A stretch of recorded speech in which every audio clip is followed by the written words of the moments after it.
Սիրելի հայրենակիցներ, ուզում եմ խոսել էլեկտրոմոբիլների գույքահարկի մասին, այդ թեման բավականին հաճախ է շոշափվում եւ ինձ էլ են շատ հարցնում։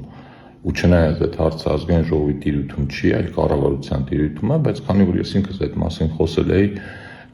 հարկ եմ համարում լրացուցիչ տեղեկատվություն հաղորդել։ Հիշեցնեմ, որ խոսքը վերաբերում է այն խնդրին, որ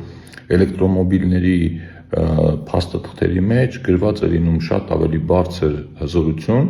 քան իրականում այդ մեքենաները ունեն, եւ մեր վարորդներից շատերը բավականին թանկ գումարով փորձաքննություններ են անցնում եւ ինչ որ սերտիֆիկատ են ստանում կամ տեղեկանք, որ մեքենայի դիաուժը ավելի ցածր է եւ ավելի քիչ գույքահարկ վճարեն։ Այդ հարցը քննարկել ենք կառավարության հետ եւ ես անցած տարի ձեզ տեղեկացրեցի, որ կառավարությունը համապատասխան լուծմամբ հանդես կգա։ Ես երեք ճշտել եմ կրկին անգամ մեր գործընկերների հետ, ինձ ասացին, որ համապատասխան որոշման նախագիծը արդեն դրված է շրջանառության եւ առաջիկա 1 ամսվա ընթացքում այդ որոշումը կընդունվի եւ կհրապարակվի եւ ձեզ այդ մասին մանրամասն տեղյակ կպայեմ։ Երկրորդ կարևոր բանը նշեմ, որ դա վերաբերվելու է 2026 թվականի գույքահարկերին, այսինքն նախորդ տարվա գույքահարկի վրա չի ազդելու,